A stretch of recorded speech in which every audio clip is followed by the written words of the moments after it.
I think the same rules applied 50 years ago, applied 5 years ago, apply 20 years from now. First of all, you have to know what you own, whether it's a fund or a stock, and you have to have a reason for it. And you ought to be able to explain to an 11-year-old in 2 minutes or less why you own this. And this sucker's going up is not a good reason. I've tried that one. Doesn't work. Basically, you look now, you have three choices. I think if you're an investor, you can put your money in a money market fund and get 1.7, 1.5, 1.6, and it's taxed at a 40% rate. Or you can buy a 10-year treasury and get 4.7, and that's taxed at a 40% rate. Or you can have some equities. And I think stocks over the next 10 years will do a lot better than 4.7 or 1.7. So I would have some of my money. Now, it's up to the person to decide how much they want to have in the stock market. For some people, 10% is aggressive. For some people, 50% is the right amount. It's a personal decision. And you can't go by these rules that if you're 25, you should be 100%. And if you're 45, you should be 50%. And if you're 60, you should be 0. And I guess burping a lot. I don't know what the rules are on people at 60, but I hate those rules. I think they're pathetic. Why are you confident that stocks will be a lot higher in 10 years? Well, they're not lottery tickets. I mean, when you own a stock, it's a share of a company. And I think companies are going to make a lot more money in 10 years, a lot more money in 20 years. And that's why they go up. That's the only reason. Some companies don't do well. Zero Huxes make a lot less money than they did 30 years ago. It's a lot less. More companies are earning a lot more money than they were. And that's why stocks go up. Corporate profits have gone up 40-fold since World War II. Stock market's up 40-fold. It's 25 years since you started running Magellan. You had been director of research for Fidelity. You'd been with them since, I guess, 69. What are the most conspicuous mistakes you've seen investors make? Well, I think not looking at the balance sheet, and this is a mistake I've made. If you look at a person's balance sheet, you look to see what the assets they own, their houses, if they own a house, if they own a car, what debt they have, and take that away. That's what your net worth is. You should do that with a company. And I've seen investors look at companies that let's say looking at two companies, they're very depressed. They're each at $4 a share. And they're each losing a couple $1 million a quarter. One company has $100 million in cash and no debt. And one company has no cash and $100 million in debt. They're about to blow taps on the second company. So you could do this. If you get through 8th grade math and you get anywhere near 8 and 8 equals 16, you can do this. Look at a company's financial position. It's impossible to go bankrupt if you don't have any debt. When you were actively managing money, you presumably were under the same pressures as other fund managers to show performance results. Right. Did that incline you to sell too quickly sometimes? Well, I think my greatest mistakes are, it's funny, on a stock, all you can lose is 100%. I've done that. And your great mistakes is selling a good company, and then it doubles, then it triples and quadruples, because you make a lot of mistakes. And so those ones that go up tenfold, I call them the 10 baggers. So some of my mistakes are just saying, oh my God, this stock is too high. And I was wrong. And you had to figure out, what inning am I in this baseball game? I sold Toys R Us way too early. It went up 20-fold after I sold. I did the same thing at Home Depot. Those are probably my two greatest mistakes I ever made. When should you sell? Well, you ought to find out why you bought a stock. If you're saying it's a cyclical company and they're doing poorly and they're doing awful, you wait till things are getting better and they're doing terrific, and then you sell it. But with a growth company, you have to say, Walmart's case, 10 years after they went public, you could have bought the stock and made 500 times your money. You say, still are only in 15% of the United States. And they could say, why can't they go to 17? Why can't they go to 19? Why can't they go to 23? So for the next 4 decades, they went around the country. So you have to say to yourself, in this stock, I have a 10-year story, a 20-year story. I'll be able to write that down and follow that. That's what I do with the company. And that's your decision. That's how you sell it. You still buy a company, and you buy a company to grow. And if it's a textile company or it's an electronics company or a software company, you better understand what they do. And if they do well, the stock will do well, no matter what happens to the market.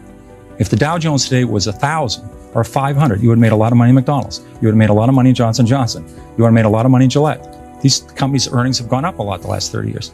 And if the market was 50,000, you would have lost money in Burlington Industries. I recommended that in 1969. I think it's gone from 34 to 2 with no stock splits, because their earnings have been terrible.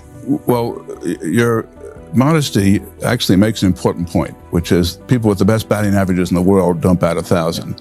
I sometimes get angry mail, particularly during bear markets, saying so-and-so recommended such and such and it went down. Well, how often did you come up with a clinker? Well, this is a funny business. You don't have to be right even 5 times out of 10.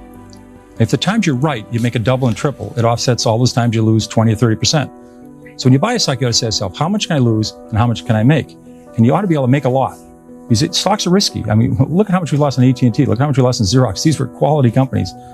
You could lose a lot in a stock. So you got to say to yourself, how much can I make? Because I want to buy a stock, if I'm right, I'm going to make a double or triple. Does your own confidence ever get shaken? Every day I think the market's going to go up. I keep calling a lot of my companies, so I keep calling the company. You once said to me that you spent all your time looking at companies, analyzing them as businesses, and you didn't spend a lot of time worrying about the economy. Do you have a view on the economy now? Well, I look at the economy. I look historically at the economy. I don't look at the future. I mean, that's weather forecasting. I look at the economy backwards, see what's happening. And the economy looks very good to me right now. The housing market looks terrific. The auto market looks good. The consumer looks good. There's a lot of good elements to it. And if this is, we've had 9 recessions since World War II, and they've averaged usually about a 2% decline in the workforce.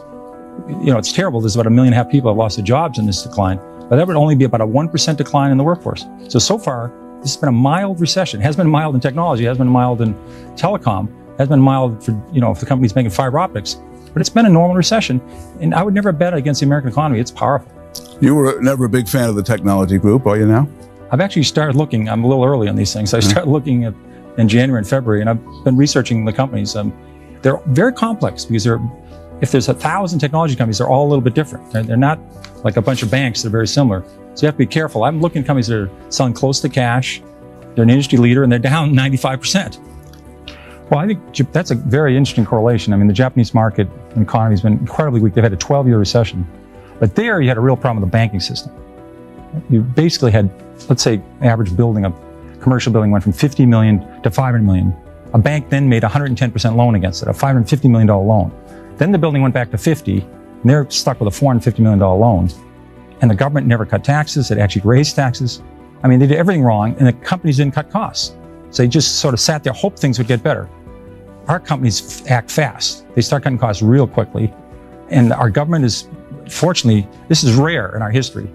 We went into this recession running a surplus, first time ever. The system's supposed to be, in our country, we should run surpluses in the good times, and then in the bad times, we run deficits. Well, guess what? It's working. Right. They didn't have that in Japan. And Japan now has wasted 12 years. I don't think this doesn't look to me at all like Japan. We're starting to get better already. Good.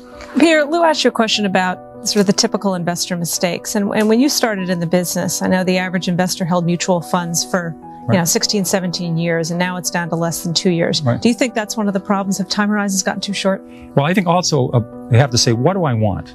Do I need the money in a year? Do I need the money in 5 years? You're a terrible investor if you need the money in a year. I mean, if you need it for college, to send your kids there, or for a wedding, you're not going to be a good investor.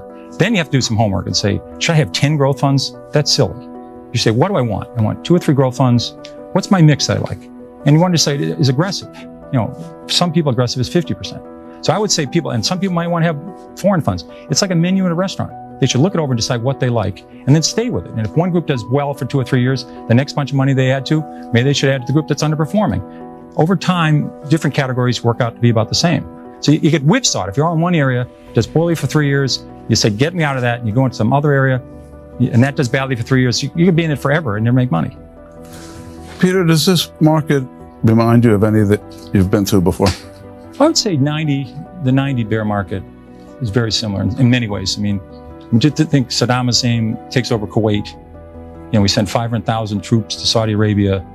All the people are saying it's going to be Iraq's the 3rd largest army in the world. It's going to be another Vietnam. We had a recession.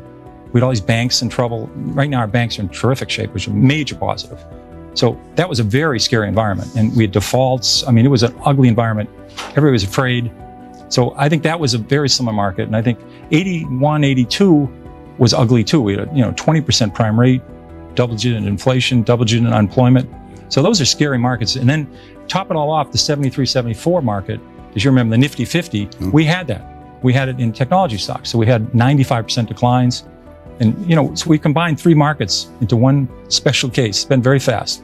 We have less than a minute left. Those who are less sanguine about the economy than you've just expressed often cite the recent declines in the dollar and the shift from surplus to deficit as negatives. You seem to indicate that they're positives. Why? Well, I think the government running a deficit is terrific. That's the way it should work. I mean, when they were running a $200 billion surplus, which they're taking $200 billion out of the economy. Now the government's running a $100 billion deficit. It's pumping $100 billion in. It's a cushion. So you don't see a double dip recession coming? Well, I don't know. I can't predict the future. That's a healthy thing to have buffers in the economy. We've had 9 recessions in World War II. We've got out every one of them. The system works. If you could give one sentence of advice to scared investors right now, what would it be? I think you ought to see some kids. Hire an 8-year-old, hire a 6-year-old. Just watch them. They don't know who Alan Greenspan is. They don't know about the shape of the yield curve. They're optimistic about the future. We'll be fine for the next 30, 40 years. Let's hope you're right, Peter. Courage and persistence, they've worked in the past.